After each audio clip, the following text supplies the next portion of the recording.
शादी की असल उम्र क्या है और शादी का कामयाबी से क्या ताल्लुक है?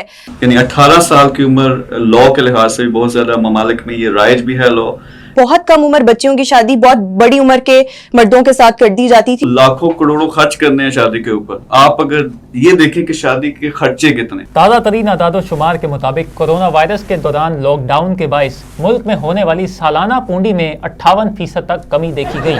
जिस जिसकी शादी नहीं हो रही, सबसे पहले मैं आपको कहना चाहता हूँ, आपने घबराना नहीं। उन्होंने ख्यालात का मजीद इजहार करते हुए कहा कि नाजरीन, आपको बताया चले कोरोना वायरस के दौरान निहायत सादगी और बगैर मसलों के शादियां होने के बाइस मुल्क भर की फुफियों में शदीद गमो गुस्से का रुझान देखा गया। चाचा की कुड़ी है पर चंगी कोई नहीं, असल में उसने देनी कोई नहीं, हमने मंगी कोई नहीं। ना कोई छोकरी ना कोई नौकरी, ऐसे ही चलता रहा तो हमने पाट जाना है। तुम जो कहते हो तुम्हें बोटी नहीं मिली, हमें सगे व्याह पे वोटी नहीं मिली। अदील हैदर जाफरी वो कह रहे हैं हुन जेड़े हालात चलदे पए ने उन्हां विच ते जान बचाओ, व्याह होंदे रहणगे। जिसकी मदद से आपकी जिल्द निहायत नरम हो जाती है कि जो भी हाथ लगाए कहे हाय अल्लाह एडी पोली जिल्द। जी हाँ, छड़ा ब्यूटी सोप मैं ते छड़ा ही लेसा।